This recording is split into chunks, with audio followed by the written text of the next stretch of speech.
Yo voy a hacer un comentario medio rápido de las distintas charlas. Bueno, la del profesor Long, una excelente charla donde nos demostró los efectos que hay, algunos más conocidos que otros, pero la condición corporal, la edad de la madre, el momento de la subnutrición. El doctor Bieli me encantó siempre, del primer día que lo vi, un triángulo invertido donde nos pone la importancia de los distintos órganos y los efectos de la subnutrición.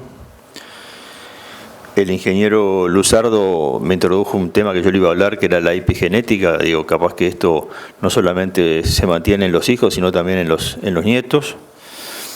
Y Carlos, que nos introdujo un tema importante, porque capaz que no todo es subnutrición, pueden haber otros factores que están afectando este tema de la programación fetal.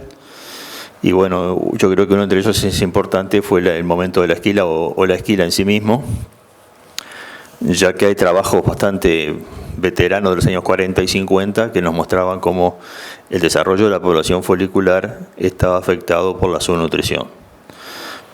Sé que hay algunos investigadores que están trabajando en este tema de los folículos, y como un consejo nada más, de ya medio viejo y ya casi para retirarse, cuando hagan un ensayo traten de sacarle bastante el jugo, y no viene mal hacer un cortecito de piel para ver qué pasa con los folículos en un país productor de lanas de los corderos dentro de la programación fetal, y que en algún futuro, aunque no lo hagan en el momento, tengan los cortes de piel como para analizar los folículos.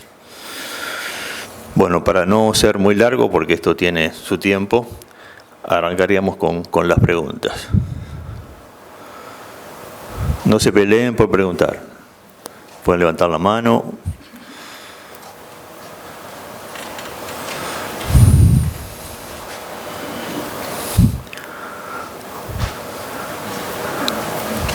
Bueno, cuando no hay preguntas es que las charlas fueron muy buenas, de lo cual estoy de acuerdo. El hambre es muy grande y la gente es muy tímida.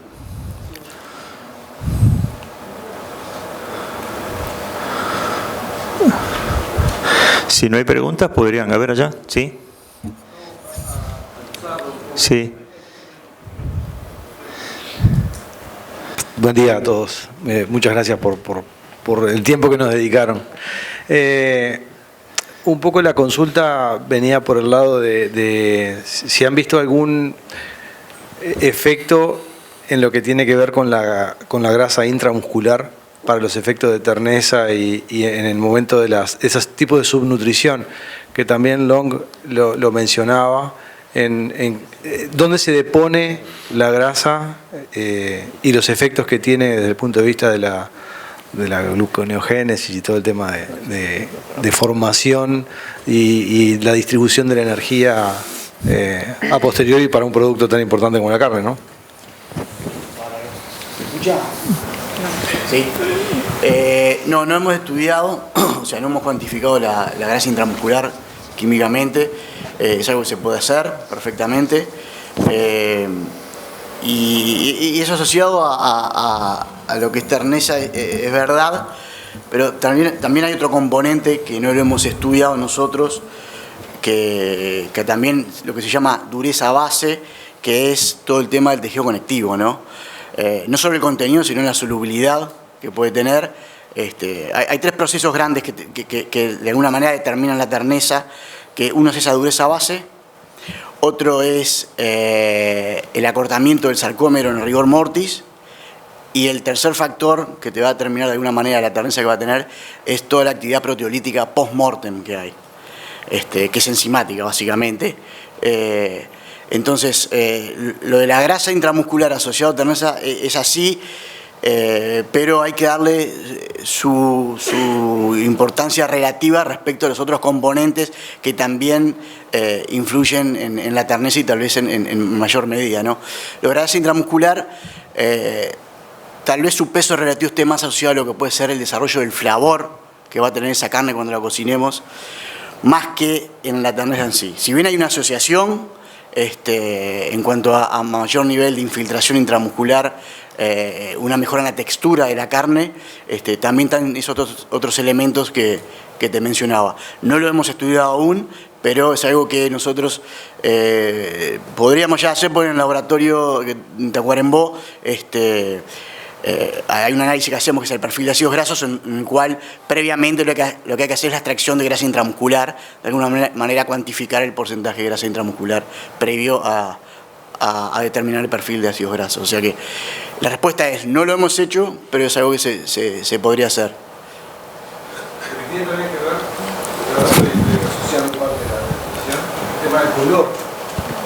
El tema de color y las apreciaciones en la góndola, que tienen que ver, hoy la mayoría cuando vamos al supermercado dicen: mirá, corte de feedlot, que si bien no tiene que ver con la parte de carne ovina, pero el público en general lo que aprecia es: este es un buen corte porque mirá cómo está todo veteadito, está blanquito, qué buena carne. Por eso también venía un poco asociado a eso, ¿no? Y eso muchas veces el consumidor común lo aprecia, y nosotros somos vendedores de carne para consumidor común. O sea, nadie va a andar pensando si la carne es más tierna o más blanda. Lo que ves a priori antes de cocinarla es ese color y esa grasa intramuscular. Por eso un poco la pregunta, sí, asociada también a esos factores organolépticos que no son cuantificables a priori hasta que el consumidor dice: bueno, esto es lo que yo quiero comer. Sí, estoy de acuerdo. Hay un tema de educación del consumidor, que acá creo que en Uruguay estamos en el debe. En cuanto a color, por ejemplo, digo, en general, la gente el color de la carne también influye mucho el tipo de envasado, ¿no? Lo que es envasado al vacío, la gente en general, digo en general, ¿no? No digo que todo el mundo, pero como que tiene cierto rechazo al color que se forma cuando está envasado al vacío, porque el color básicamente de la carne está dado por el estado que tenga la mioglobina, ¿no? El principal pigmento responsable del color de la carne. Y cuando tenemos un envase al vacío, lo que se forma es desoximioglobina, que no hay un oxígeno ligado a la mioglobina, y ese es el color púrpura que nosotros vemos cuando compramos una colita al cuadril. Pero el consumidor común, en realidad lo que se cuestiona es si está en buen estado o no. Es un tema de educación del consumidor. Esa carne está en buen estado, en realidad. El tema es cuando nosotros abrimos la bolsa y dejamos que se oxigene, se forma oximioglobina, y ese color rojo frutillo que nosotros nos gusta visualmente ver en la carne. Por eso te digo, hay un tema de educación del consumidor, estoy de acuerdo. El tema feedlot también está mezclado el tema edad de faena, ¿no? Generalmente estamos hablando de animales más jóvenes. Y eso indudablemente influye en lo que puede ser la terneza de la carne, ¿no? Sí, Raquel. Primero que nada, muchísimas gracias a todos los expositores. Fue muy enriquecedor. Mi pregunta es para el doctor Long. Una de las preocupaciones cuando hacemos un experimento es disminuir el error experimental. El doctor Long nos introdujo el dato de la edad de las madres en que aplicamos los tratamientos para medir en los hijos o las hijas las consecuencias de ese tratamiento. Doctor Long, usted dijo que encontró en las vacas restringidas y que sus hijos presentaron RSIU, es decir, restricción intrauterina, que tenía menor concentración de glucosa y que eso estaba asociado a la edad. Entonces, dejando de lado nulíparas o primíparas, y estamos hablando de multíparas, usted me está insinuando, diciendo de que todavía hay animales que tienen que seguir creciendo y por lo tanto parten la energía de manera diferente, y eso lo tenemos que tener muy en cuenta a la hora de seleccionar las hembras en las cuales vamos a aplicar los tratamientos. ¿Se entendió lo que pregunté? ¿Hasta dónde? ¿Cuánto tengo que refugar, eliminar en edad a los animales, las madres? Yes, you're right. The mothers that had the intrauterine growth restricted fetuses were growing. They are still growing. So in the U.S., we're still growing our cows till 4 probably. If you're smaller frame, probably like Argentinian cattle, you're probably done 3. And probably at that point, that maternal physiology switches over from that of growth to being more of that mature cow that we saw that would prevent growth restriction at that level of restriction in the diet. Thank you very much. Bien, sí, en el caso de Estados Unidos, esas madres, sí presentan restricción del crecimiento intrauterino. Son ejemplares que todavía estaban creciendo, estamos hablando de que llegan a los 4 o 5 años, quizás en un país más bien como Argentina, de repente llegan a los 3. Y a ese punto, bueno, cambia un poco la fisiología y... what was it after the physiology? Siguen creciendo y por lo tanto a partir de entonces de los 3 años ya pasarían a ser más bien una vaca madura en la cual no hay ya un proceso de crecimiento, así que eso bueno cortaría un poco lo que es la restricción de crecimiento intrauterino. Bien, Alejandro Lamana. Para el doctor Nathan Long, se habló de momentos de la gestación y subnutrición. A mí me interesaría saber, en el caso de las subnutriciones, cómo influye el largo del periodo de la subnutrición, o sea, cuántos días, y la profundidad del mismo, o sea, el nivel de subnutrición, cómo interaccionan o cuál en algún momento es más importante que el otro.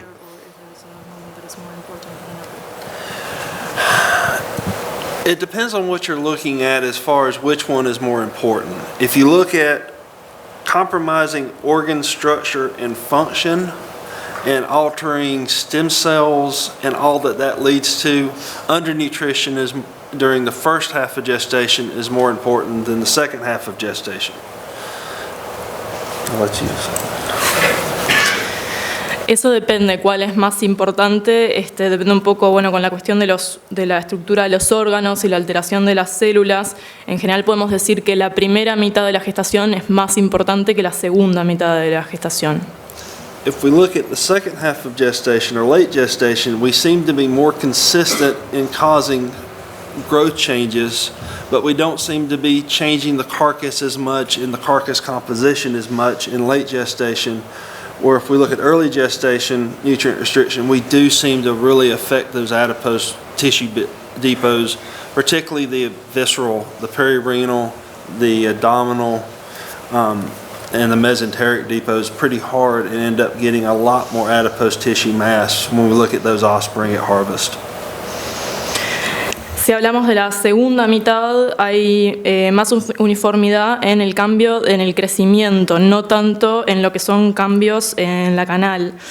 En la primera mitad se afecta mucho más el tema de los tejidos adiposos, lo perirrenal, y en la segunda mitad tiene mucho más que ver con el crecimiento. Dentro de un momento de gestación, But within a specific moment of gestation. ¿cómo afecta el grado de subnutrición y el largo del periodo de esa subnutrición? ¿Cómo interaccionan? ¿Hay alguno que sea mejor que peor que otro? The more severe the restriction, the more likely you are to have a negative outcome. It makes sense. An 80% restriction versus a 50% restriction. Probably most cattle, even growing cattle, will probably deal with the 80% restriction pretty easily and not really have any negative outcomes. Now, the longer the length, the more negative it's going to be. If you look at a 50% restriction for the first 200 days of gestation, you're probably likely not to have a calf at that point.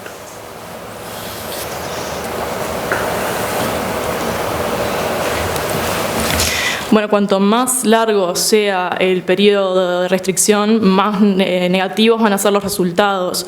Y podemos hablar, bueno, de un 80% versus un 50%. La mayoría va a tolerar un 80% relativamente fácilmente, pero cuanto más tiempo se mantenga la restricción de nutrientes, más negativos van a ser los efectos. Pero, por ejemplo, si mantenemos un 50% durante los primeros 100 días de gestación, es probable que ya después ni siquiera tengamos un ternero. The other thing I'd like to point out, we do not have a lot of experimental models within the same experiment. We have different levels of nutrient restriction. There's just some of that starting to be released now. So it's hard to say exactly how they correspond, judging the same group of cattle in the same environments.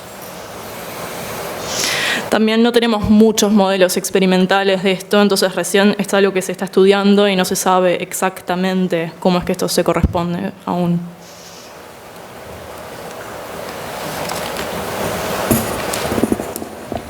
¿Más preguntas?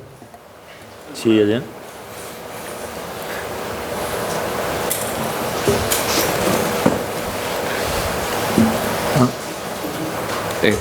Luzardo, es un comentario más que una pregunta. El ovino es bastante diferente al vacuno en estos temas porque el ovino produce lana, carne o carne. A mí lo que me sorprende un poco es el enfoque del trabajo de investigación tuyo, de que va enfocado en una raza doble propósito y que las conclusiones yo creo que no las podemos generalizar. A mí me gustaría ver los estudios hechos de programación fetal, qué pasa en razas de carne y lo que mencionó Daniel, qué pasa en razas de lana. Entonces creo que hoy por hoy, cómo está el sistema productivo uruguayo, vamos a tener que pasar un poco más de trabajo, pero ir pensando en 3 orientaciones para estos temas. Era eso. Sí, mismo con un trabajo solo, que sea en una raza, tampoco es para... La intención no era generalizar, era mostrar simplemente la experiencia. Estoy de acuerdo que el grado de especialización que hoy está teniendo la vinocultura nacional se justificaría en trabajos de este. ¿Para qué una pregunta antes? Dale. ¿Así? ¿No? Bueno, Alejandro. Bien, la pregunta no iba dirigida para mí, pero me gustaría comentar un par de cosas. Yo comparto la inquietud que plantea y de hecho hemos hecho algunos estudios que son parte de los trabajos de doctorado del doctor Javier Iturralde, en el cual vemos que a nivel muscular hay efectos importantes y creo que hay mucho que está vinculado a la raza, a la duración con que se aplica el efecto y no solo la intensidad del mismo, sino hasta el sexo del individuo. Javier encontró, por ejemplo, que los efectos eran mucho más intensos en corderos macho que en corderos hembra, que aparentemente los machos requieren de mejores niveles de alimentación para poder expresar más coherentemente y completamente su capacidad anabólica en la carne, en el músculo, ¿no? Entonces creo que son una cantidad enorme de variables y que va a haber que ir disecándolas de a poco y haciendo una cantidad de experimentos que se complementen entre sí.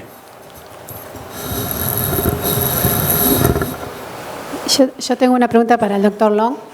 Entre los dos grupos dentro de las vacas restringidas, ¿sospecharon alguna otra posible fuente de variación que no solo fuera la edad?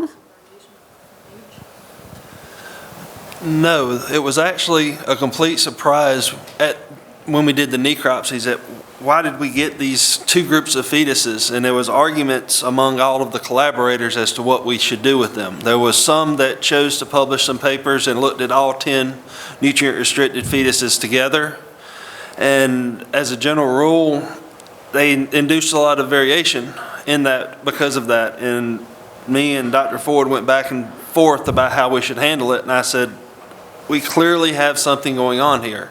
And I think we need to include that in the analysis.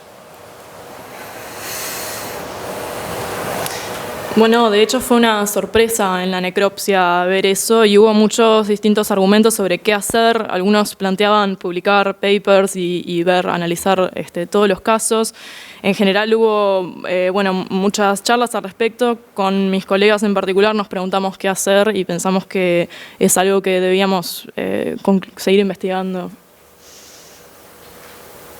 Muy bien. Allá hay una pregunta.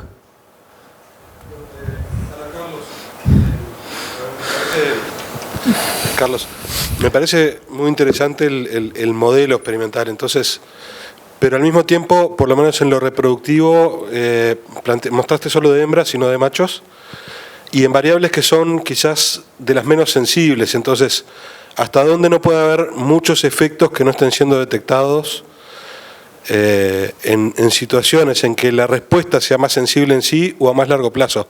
Pensando en, si bien lo planteaste en forma conservadora, en no dejar de lado una hipótesis de ese tipo simplemente por un primer resultado en que las diferencias fueran o no hubo en el reproductivo.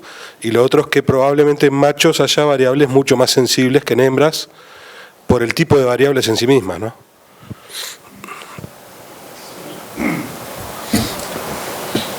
Sí, estoy de acuerdo, ¿no? Creo que sí.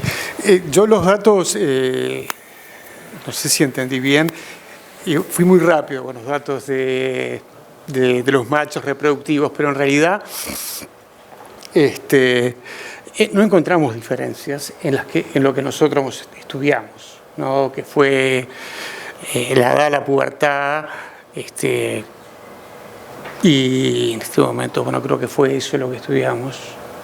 No, en realidad hicimos un estudio que ellos no están presentados los datos, pero en realidad nosotros castramos los animales, ¿sí?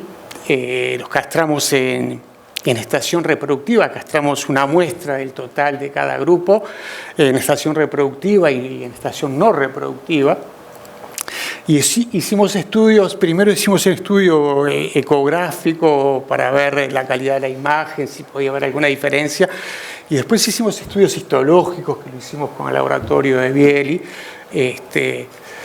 y donde estudiamos el diámetro de los tubos seminíferos, el volumen de los tubos seminíferos, el volumen total de los tubos seminíferos, estudiamos el espesor celular de los tubos seminíferos, y en realidad, a no ser algún dato aislado, no encontramos diferencias. Y también estudiamos, cuando castramos los animales, separamos el epidídimo del testículo. En un principio habíamos previsto muchas más cosas, pero dijimos, bueno, vamos a tentar por este camino, a ver qué nos encontramos con este estudio histológico, con los estudios macroscópicos. Los testículos no nos dieron diferencias entre tratamientos. Encontramos una diferencia, obviamente, asociada a la estación reproductiva, ¿no? Pero cuando comparamos los tratamientos no encontramos diferencias en el peso testicular. Sí encontramos una diferencia en el epidídimo, que un poco nos confundió, y la verdad que no podemos explicar, pero que asumimos que podía estar asociada también con la poca cantidad de animales. Estamos trabajando con 5 o 6 animales por tratamiento, pero considerando esas otras variables reproductivas que estudiamos, no encontramos diferencia. Quizás lo que nos llamó la atención es o por lo menos lo que valoramos, que pensamos que en ese momento en particular, un poco lo mencionaba Bieli, posiblemente la energía, la jerarquización de energía disponible puede estar destinada a otro lugar que no sea el aparato reproductivo, ¿no? Por lo menos interpretando estos datos nuestros. O que en realidad el nivel de alimentación de los animales controles está muy alto también. Entonces, si bien buscamos evitar cualquier tipo de limitante nutricional, quizás sobrealimentamos y ahí no dejamos expresar los resultados, no sé eso. Pero sí, comparto de que puede haber otras variables que sean mucho más sensibles, ¿no?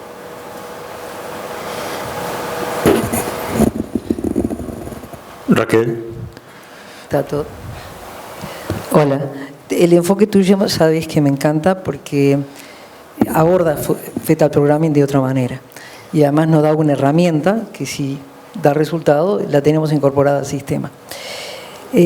Más allá de que la esquila tenés los dos componentes, que tú lo dijiste, es el estrés, lo que me importa a mí es el aumento del consumo. Y por lo tanto ahí hay un aumento en los niveles de ingestión de nutrientes en un momento clave, que es 50 días. ¿Sabes qué? Quiero que me expliques un poco más, porque realmente me gustó mucho, es ese impacto que tuvo esa alimentación sobre el problema con los parásitos. Es decir, no es lo mismo esquilar preparto que esquilar posparto. ¿Podés darme un poco más de información? Es decir, ¿qué pensás tú sobre esto? Porque me parecen resultados trascendentes. Lo primero es que nos pareció oportuno, ¿no? Si nosotros estamos enfocando el problema a punto de partida, digo, de escenario de la esquila a los 50 días, lo primero no intentamos solucionar el problema parasitario a través de esto, ¿no? De hecho, es bastante más complicado el problema parasitario, pero sí podía servir como un aporte más, digo, a una herramienta en el futuro, ¿no? Que fuese por otro lado, distinto a lo que hoy se está trabajando, digo, ya sea lo molecular o sea las diferentes líneas genéticas. Pero sí, yo creo que esa diferencia en el conteo de huevos que encontramos es una tendencia, ¿no? Y bueno, hay que ser cauto. Quizás uno quisiera poder pensar que está asociada con un efecto un efecto directamente en ese momento sobre el desarrollo del sistema inmunitario, ¿no? No tenemos elementos para poder hacer ningún tipo de esa afirmación, ¿no? No, pero también fue interesante el hecho, digo, que cuando evaluamos la cantidad de dosis de antihelmíntico que tuvimos que usar por animal, digo, cuando estaban en condiciones de estrés parasitario, fueron mayores las que usamos para aquellas corderas que eran hijas de madres esquiladas después del parto. Y hay un elemento también del sexo ahí, ¿no? Hay un elemento diferencial del sexo, digo, que uno lo ha visto en otras cosas, en otras variables. Llama mucho la atención, no sé, sí, pero no sé más. Muy bien. Sí, hay algunos trabajos que muestran un poco de mejora en la inmunidad en otras especies. Pero bueno, me están mirando de que hay que terminar. Parece que están con hambre. Yo solamente agradecer la presencia del profesor Long, que vino de lejos para enseñarlos y abrir un poco los ojos en algunas cosas. Y el reconocimiento a los excelentes técnicos que tenemos en Uruguay, que solamente les pediría una cosa, que se coordinaran un poco más, que no se juntaran acá en los congresos y los simposios, sino que se juntaran en otros momentos o a través del WhatsApp para ver qué estamos haciendo y para ver, bueno, yo voy a hacer tal cosa, pero capaz que te saco una muestra para hacer tal cosa que haces vos. Entonces, en un país donde cuesta bastante investigar y tiene un precio, aprovechar una manipulación, un ensayo para sacarle bastante jugo. Bueno, muchas gracias y yo me despido lamentablemente. Será para otra oportunidad y quedando a las órdenes. Muchas gracias a todos.